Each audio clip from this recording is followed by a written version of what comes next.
이원하 변호사의 사건 X파일. 한 말씀 부탁드립니다. 왜 따님을 죽이셨나요? 딸한테 앞귀가 든 줄 알았어요. 걔가 이상한 소리를 했거든요. 그런데 알고 보니 나한테 왔었던 것 같아요. 그 앞귀가. 마치 스릴러 영화 속에나 등장할 법한 답변이었습니다. 딸에게 악귀가 들려 살해할 수밖에 없다는 어머니 A씨. 도대체 이 모녀에게 무슨 일이 있었던 걸까요? 이게 무슨 소리야? 우리 해피잖아요. 원래 자주 짖잖아. 아니야. 뭔가 달라. 뭔가 이상해.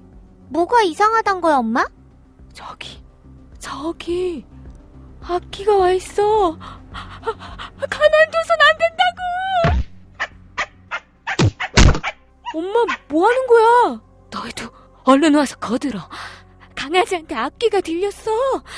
가만두면 안 돼. 주방에서 칼 좀 가져와. 얼른. A씨는 자신의 반려견에게 악귀가 들렸다며 무차별 폭행을 저질렀고 결국 힘없는 강아지는 그렇게 죽음을 맞이했죠. 그런데 여기서 더 놀라웠던 건 A씨의 자녀들 역시 악귀가 들렸다는 어머니의 말에 별다른 저항 없이 강아지를 학대, 훼손했다는 점입니다. 무려 3년을 함께한 반려견이었는데도 말이죠. 아무리 생각해도 더없이 기괴하고 기이한 이 사건, 오늘 이원하 변호사의 사건 엑스파일에서 자세히 다뤄보겠습니다. 안녕하세요. 이원하 변호사의 사건 엑스파일 이원하입니다. 오늘도 로엘 법무부인 안광희 변호사와 함께합니다. 변호사님 어서 오세요. 안녕하세요. 안광희 변호사입니다. 변호사님 무서운 영화 잘 보는 편이세요? 네, 잘 보는 편인 것 같은데 사실 무서운 음악이 나오면 눈을 가리곤 합니다. 눈을 가린다고요? 예. 알겠습니다. 오늘 다룰 이 사건 정말 웬만한 호러 영화보다 더 기괴하고 기이한 사건 아닐까 싶거든요. 변호사님 어떤 일이 있었던 거죠?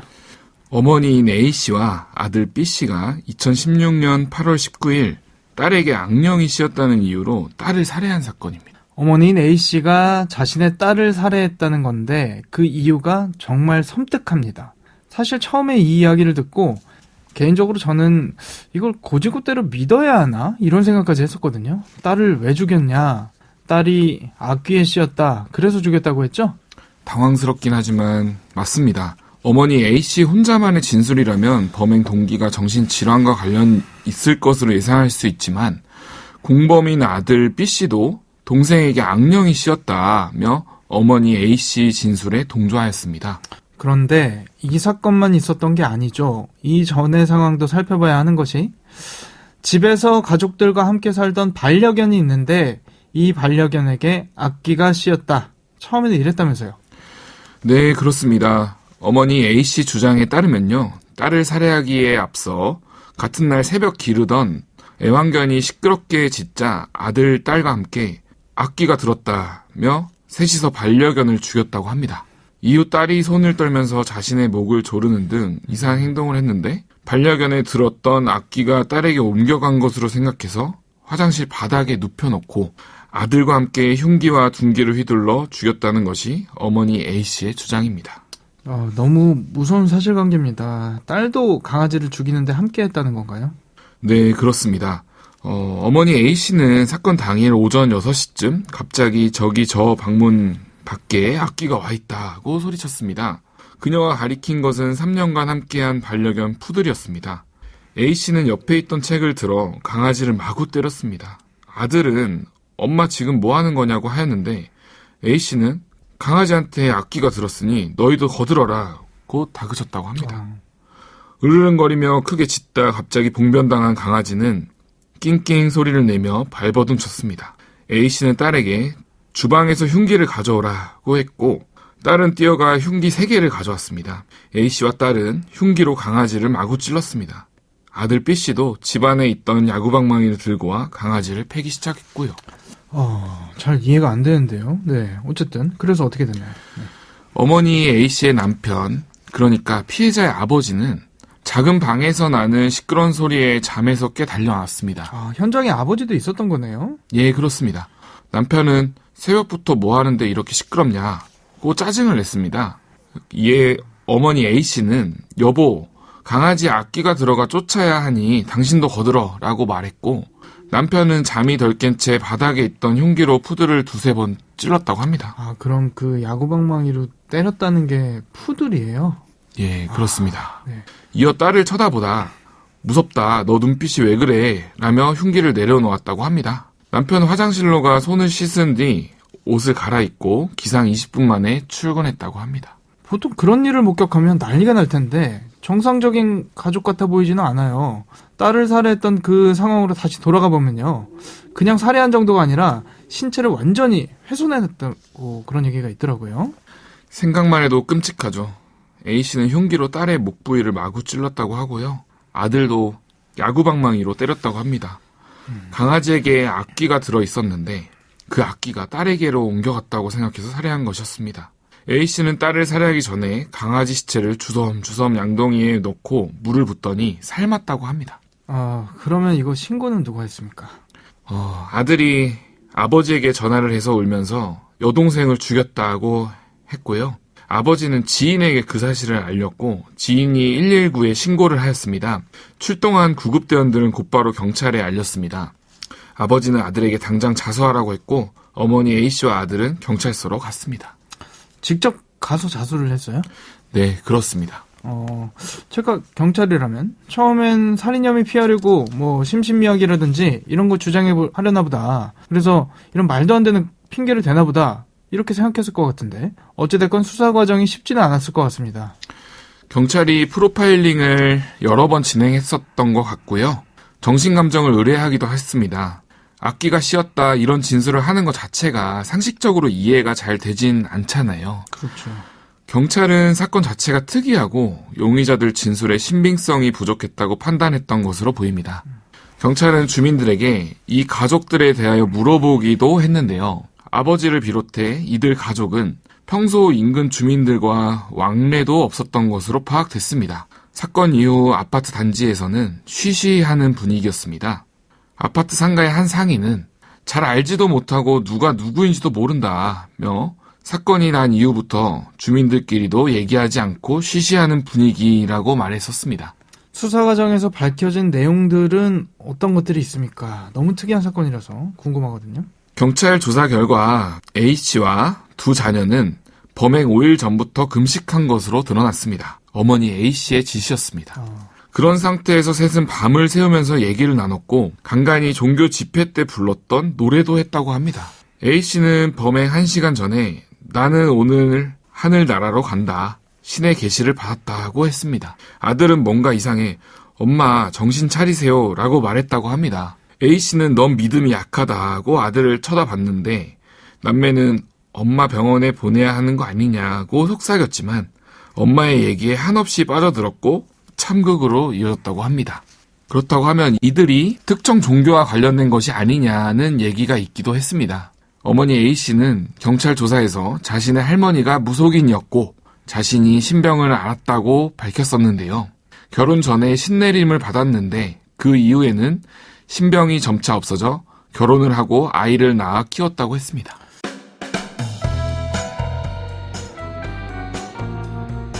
변호사의 눈으로 범죄 재구성. 이원화 변호사의 사건 X파일.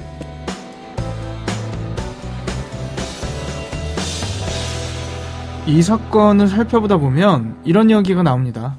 경찰이 검찰에 감정 유치를 신청했다. 감정 유치가 뭔가요? 감정 유치는 피고인 또는 피의자의 정신 또는 신체에 관한 감정이 필요한 때에 법원이 기간을 정하여 의사 등의 전문가에게 감정시키기 위하여 병원 기타 적당한 장소에 피고인을 유치하는 강제 처분을 의미하는데요.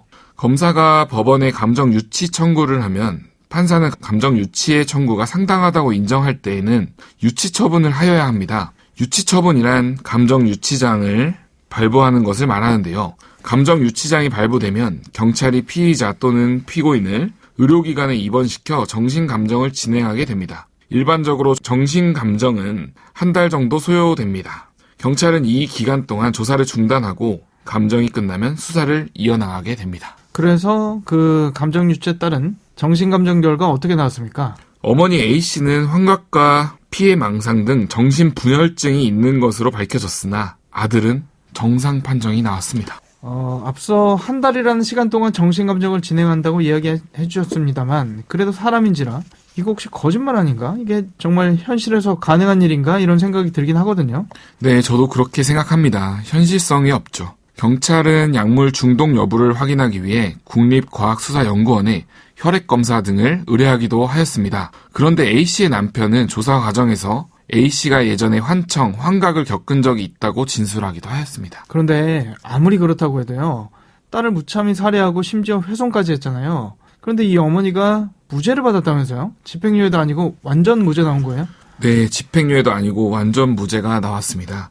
검찰은 A씨, 아들에 대하여 살인, 시체훼손 등의 혐의로 기소하였는데 A씨에게 징역 20년, 아들에게 징역 19년을 구형하였습니다. 그런데 A씨는 심신상실을 인정받아 무죄, 아들은 징역 10년을 선고받았습니다. 이 시간에 저희가 심신미약 이야기는 자주 나왔었는데 심신상실은 처음이거든요. 심신상실 상태라는 게 뭐고 이게 인정되면 누군가를 죽였다고 해도 무죄가 나올 수 있는 거예요? 네, 그렇습니다. 심신상실자란 심신장애로 인해 사물을 변별하거나 의사를 결정한 능력이 없는 자를 의미합니다. 심신상실자는 책임 능력이 없으므로 책임이 조각되어 무죄가 선고되어 형벌을 받지 않습니다. 다만 치료 감호 등의 보완 처분은 가능합니다. 재판부는 살해 행위가 인정되지만 어머니 A씨가 환각, 피해 망상, 양극성 정동장애, 이게 조울증이거든요. 그렇죠? 네.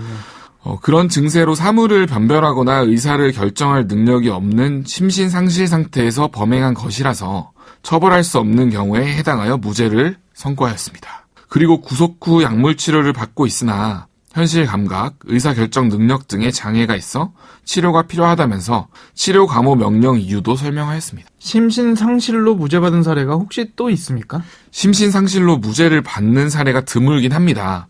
20대 남성이 2016년도에 마약 환각 상태에서 어머니와 이모를 흉기로 찔러 살해한 혐의로 구속되었는데 항소심에서 마약 급성 중독에 따른 심신상실이라는 피고인의 주장이 인정되어 살인 혐의에 대하여 무죄가 선고된 사건이 있습니다. 방금 딸을 살해한 어머니 심신상실로 무죄받았다, 치료감호 처분받았다 이야기를 해주셨는데 치료감호라는 게 뭐고 그럼 지금은 그냥 일반인처럼 그러니까 우리처럼 그냥 평범하게 살고 있는 겁니까? 치료 감호를 선고받은 피치료 감호자는 치료 감호 시설에 수용되어 치료를 위한 조치를 받습니다. 치료 감호 시설은 병원인데요. 일반적인 병원은 아니고 치료 감호법에서 정한 국립 혹은 지정 법무병원입니다. 일각에서 A씨는 남편과 함께 시흥의 한 아파트에 살고 있다는 말도 있습니다. 아들은 어떻게 됐나요? 아들도 무죄 받았습니까? 아들은 징역 10년을 선고받았습니다.